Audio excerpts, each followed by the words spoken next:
ফাতেমা তুনা সাদা কাগজের ক্যানভাসে ফুটিয়ে তুলেছেন মেসির বিশাল প্রতিচ্ছবি। খুলনা থেকে সেই গল্প জানাচ্ছেন বেল্লাল হোসেন সজল। সবুজ মাঠের নায়ক এবার জায়গা করে নিয়েছেন সাদা কাগজের ক্যানভাসে।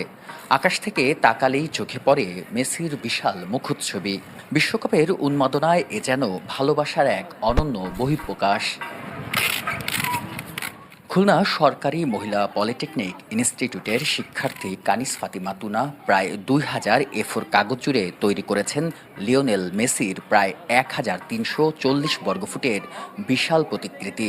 2 সপ্তাহের টানা পরিশ্রমে তৈরি এই শিল্পকর্মটি রোববার সকালে খালিশপুর পিপলস 5তলা কলোনির ছাদে প্রদর্শন করা হয়।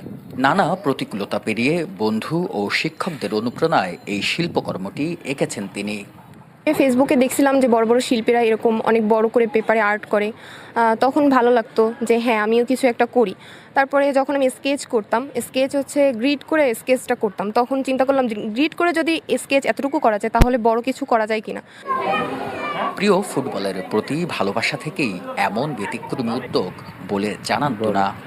মেসির প্রতি ভালোবাসা থেকেই এক ধরনের ফুটবল প্রেমী হিসেবে মেসিকে পছন্দ করি, ওই থেকেই করা আর কি। পড়াশোনার পাশাপাশি শিল্প চর্চাকেও এগিয়ে নিতে চান তুনা।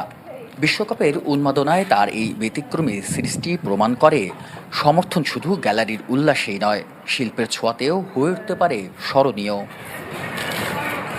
বেল্লাল হোসেন সজল, চ্যানেল 24, খুলনা।